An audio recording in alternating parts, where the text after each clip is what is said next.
A few are happy, fulfilled, spiritually alive, financially strong, their business is growing, they have passionate love affairs, and I'm obsessed with finding the few who do and find out what they do different and teaching to everybody. Everyone's going to measure themselves differently because everyone values things differently.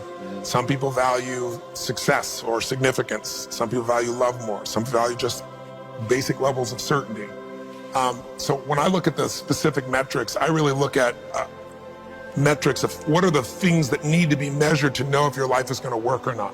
So I look at it as our whole lives are guided moment to moment by the state we're in. Learning how to change your state, not bullshit, not fake, but to go from pissed off, frustrated, freaked out to back in your center, or creative, or determined, or something that's going to move you forward. It's going to create a better quality of life for you and others.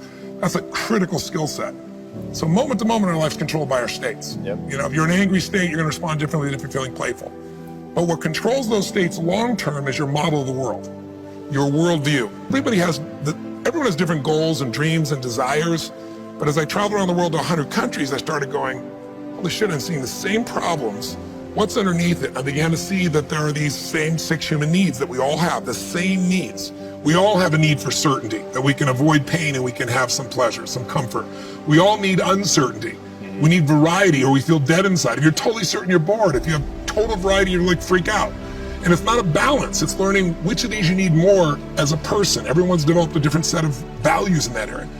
The need for significance, to feel unique, special, important. The need to feel loved, the need to grow, and the need to contribute. Some people value certainty at the top of their list. That's their center of their target. I don't want to do anything unless I know it's going to work. I don't want to do anything unless it's the same. If you change anything, they freak out. If certainty is the #1 thing on your list, everyone has the same needs, but if it's #1, I know how your life's going to be. I can predict the direction of your life and therefore the destination to some extent. If you're driven by love first, you want certainty too, but love is higher, you're going to behave very differently than if you're driven by significance. I have to be the one. People suffer because they obsess about themselves, what they're losing, what they're missing out on, what they'll never have, and it's not true. It's only true because you're letting your head take over instead of your body and your heart.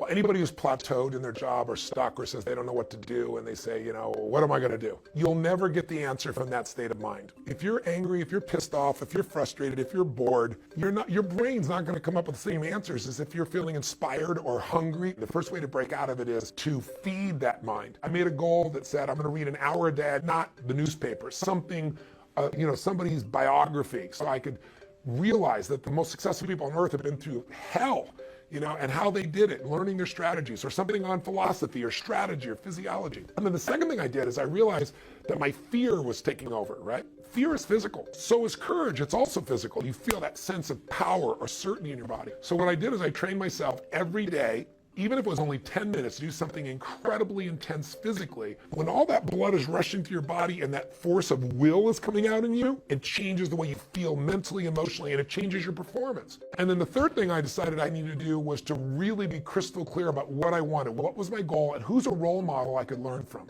And then finally, fourth thing was not to wait till my life was well, that if I want to stop being depressed, I need to stop focusing on myself. Take back control by giving to someone else who needs it more than you. You have no money, you can walk down and feed somebody at the local soup kitchen, and I promise you, you will realize you have no problems. Work out, read and fill your mind, get clear your goal and some great role models, and go help somebody right now, and suddenly you'll realize you have no problems. Certainly not problems that aren't solvable. L'unico videocorso in lingua italiana che permette di cambiare radicalmente i paradigmi si chiama Miracle Mind 5 ed è un metodo basato su oltre 40 anni di ricerche nel campo delle neuroscienze. Stiamo parlando di 8 ore di suggestioni che influenzano il tuo subconscio ad acquisire qualsiasi abilità in modo terribilmente più veloce. Stiamo parlando dell'unico videocorso in italiano basato su studi scientifici in grado di modificare i paradigmi inconsci. In descrizione di questo video trovi il link del videocorso Miracle Mind e la possibilità di guardare il video di presentazione del metodo, leggere le recensioni e acquistarlo.